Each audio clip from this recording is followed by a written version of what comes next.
Welcome to today's episode. I am your host, Bumi Ajibade.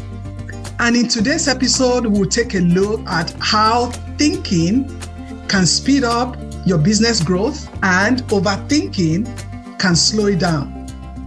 We will look at the causes of overthinking and how you can overcome it. So come on, let's go. It's time to create your own economy now.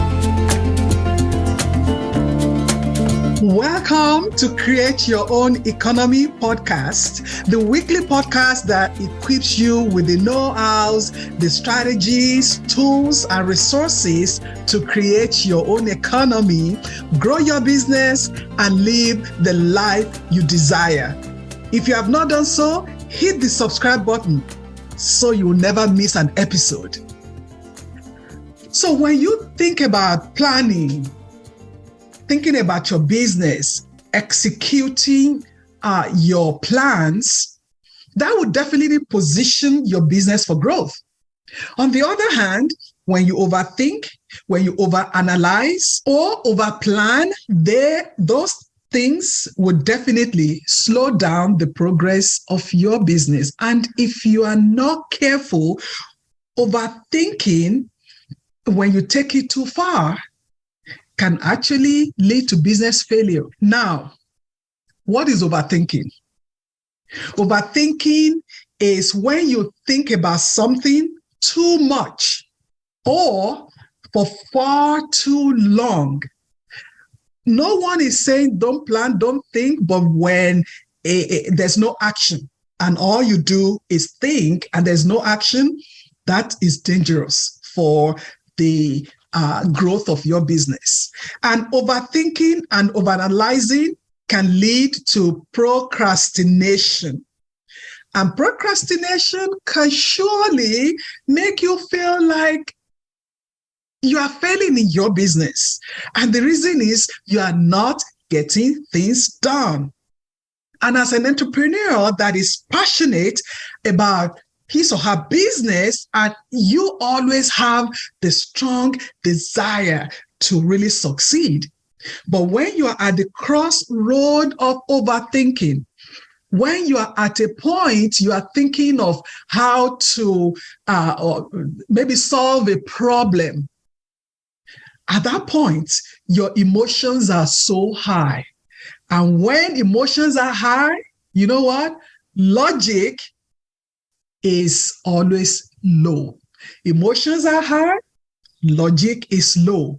And that is why you will remain stuck and you just can't seem to move along because you are in that emotional state and you are not really thinking of how long it's taking you to move along. So let's look at what causes overthinking. And I will just look at seven causes of overthinking. Number one, some people are just wired like that. That is how they are wired. In DISC, which talks about personality trait, we call those people cautious, people that are cautious. That is how they are wired. You want that kind of people on your team because, they are good people. They get the job done the right way and they are careful. They are calculating, they are competent, they do their research and all that, but they need to have perfection. So that is what slows them down from taking action. So when you have that personality, we always say they struggle with what we call analysis paralysis, because this is when they are ready to shoot and they say, okay, get ready, I'm about to shoot. Okay, let me aim better. Let me aim again. So they are ready, but they keep on aiming, and that will take a long time that they're not even shooting until at times, whatever they want to shoot moves away. So it takes them a longer time to pull the trigger because they want to make sure that it is done the right way. So number one, cautious personality. Then number two, when you're not sure about the business, when they are, you are kind of passionate, you kind of like it, but you are really sitting on the fence. There is no alignment between the business and your purpose. There's no alignment with the direction, with the process. You really don't have a process that you are following. Then number 3, when you lack confidence in your skills and abilities, or you think you lack some skills, especially the know-how about that industry. Then number 4, there's fear of making wrong decisions, taking wrong actions because as an entrepreneur, as I said, your goal is to be successful at the business because this is your baby. You want it to work. You have talked to so many people about the business, about the pain points that you want to solve for your customers. You have all those things. You've talked about it.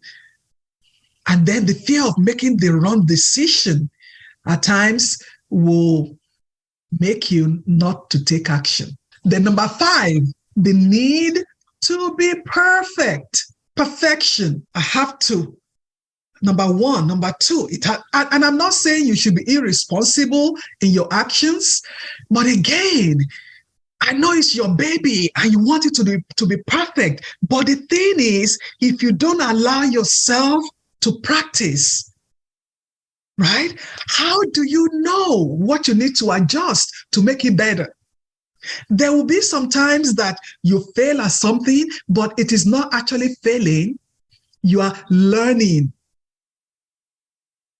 Then number 6, fear of failure, which is the most common fear on earth. Fear of failure. You don't want to be looked at as a failure, because what we do is that we equate the fear of failure at a business with the fear of failure as a person. So we take it personally because it is your baby.